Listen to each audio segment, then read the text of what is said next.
to the rioting thugs of America. This was all supposed to be about calling for justice for George Floyd's murder at the hands of a few bad cops. But your actions have made it clear you don't really care about George Floyd. You have made this about you. So now I will address you directly. You have a right to be furious at the Minnesota cops who killed George Floyd.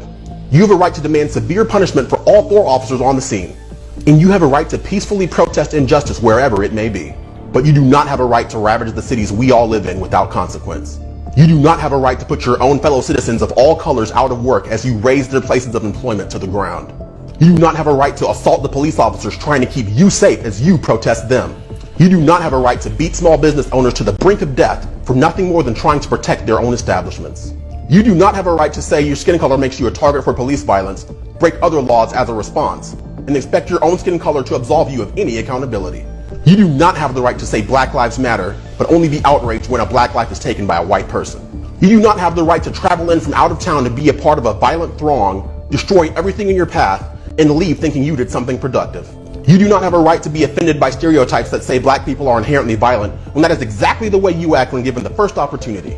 And you do not have a right to dishonor George Floyd's legacy by using his wrongful death as an excuse to justify your criminal behaviors, and then have the gall to turn around and use convoluted circular reasoning to try to blame white people or police for this chaos when it was you who made the conscious decision to destroy your own communities in the first place. But I have a right to say I see right through you, and I know this stopped being about George Floyd a long time ago. I have a right to say your conduct is absolute trash. And I have a right to call you out for the warped, hateful, animalistic, shameful, thuggish, self-serving, rabid, exploitative, counterproductive hypocrites that you are. So I will. I'm Nemani Felder, and that was absolutely nothing but common sense.